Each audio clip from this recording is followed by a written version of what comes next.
the European Union stands at a crossroads. Armed with a €1 trillion war chest, the EU embarks on an ambitious journey to reshape its future. This is not just about economic recovery. It's about confronting climate change, boosting digital innovation, and solidifying the EU's place on the world stage. The stakes are high, the challenges are immense, the potential rewards are transformative. This is a defining moment for the EU, a test of its unity and its ability to deliver for its citizens. The decisions made in Brussels over the next few years will reverberate for generations to come, shaping the continent's destiny in a world grappling with unprecedented change. This is not a time for complacency. It's a time for bold action, for visionary leadership, and for a renewed sense of shared purpose among the EU's 27 member states. The EU's ambitious plans are not without their critics. Some argue that the scale of spending is unsustainable, potentially saddling future generations with mountains of debt. Others question whether the EU's institutions are equipped to manage such vast sums effectively, raising concerns about waste and inefficiency. The success or failure of these initiatives hinges on the EU's ability to overcome these challenges, to demonstrate accountability, and to ensure that the benefits of this massive investment are felt by all citizens, not just a select few. The EU's response to these challenges will determine not only its own fate, but also its standing in the world. As global power dynamics shift and new challenges emerge, a strong and united Europe is more important than ever. The world is watching, eager to see if the EU can rise to the occasion and deliver on its promises. This is not just about Europe, it's about the future of multilateralism, about the ability of nations to work together to address shared challenges and build a more sustainable and prosperous future for all. The EU faces a confluence of unprecedented challenges. The COVID-19 pandemic has left deep scars on the European economy, exposing vulnerabilities and exacerbating existing inequalities. The war in Ukraine has sent shockwaves through global energy markets, fueling inflation and raising concerns about energy security. Climate change looms large, demanding urgent action to transition to a greener and more sustainable future.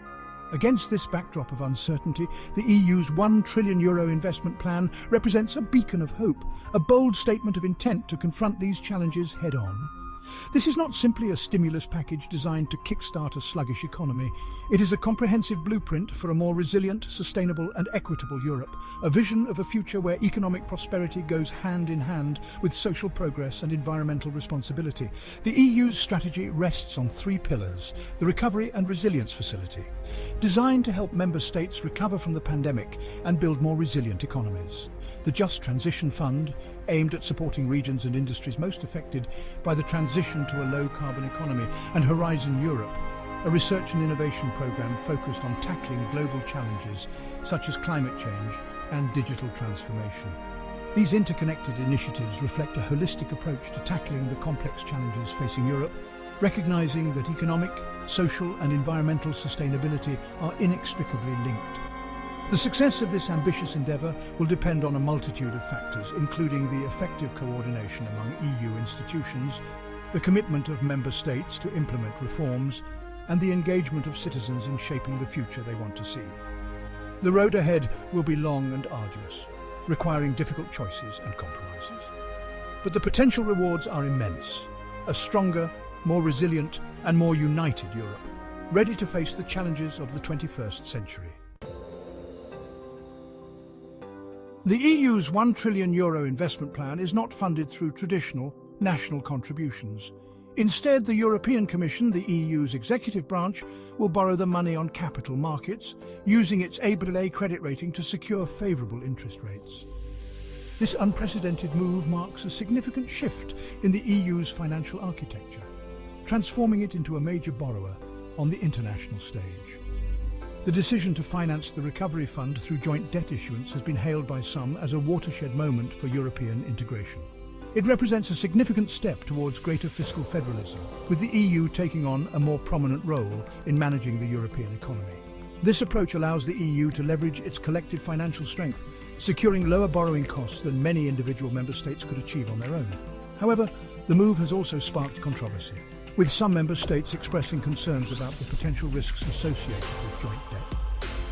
Critics argue that it creates a moral hazard, encouraging fiscal irresponsibility among member states who may be tempted to rely on EU funds rather than implementing necessary reforms.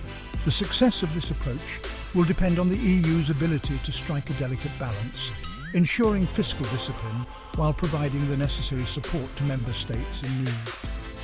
The EU's decision to issue joint debt is not without precedent.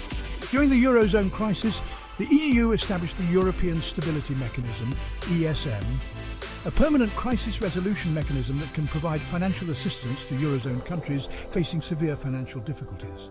However, the scale of the Recovery Fund dwarfs previous EU initiatives, making it a defining moment for the future of European integration. The way the EU manages this debt and the success of the projects it funds will have profound implications for the EU's credibility and its ability to act decisively in future crises. The EU's €1 trillion investment plan has significant implications for all 27 member states, but the distribution of funds and the economic benefits are not spread evenly. The Recovery and Resilience Facility, the largest component of the plan, allocates funds based on criteria such as the severity of the economic impact of the pandemic and the pre-existing economic health of the member state. Southern European countries, hit particularly hard by the pandemic and already grappling with high levels of public debt, are set to receive the lion's share of the funds. Italy, Spain and Greece will be among the largest beneficiaries, with the funds earmarked for investments in areas such as green energy, digital infrastructure and healthcare. These investments are intended to help these countries modernize their economies, boost their competitiveness and create jobs. However, this uneven distribution of funds has sparked criticism from some quarters. Some argue that it creates a two-speed Europe, with wealthier member states effectively subsidizing their less well-off counterparts. This, they argue, could exacerbate existing tensions within the bloc and undermine the sense of solidarity that underpins the European project. Despite these concerns, the EU's investment plan represents a significant opportunity for all member states to emerge from the pandemic stronger and more resilient. By pooling resources and coordinating their efforts, EU countries can achieve more than they could by acting alone. The success of this endeavour will depend on the willingness of all member states to embrace the spirit of solidarity and work together to build a more prosperous and equitable Europe.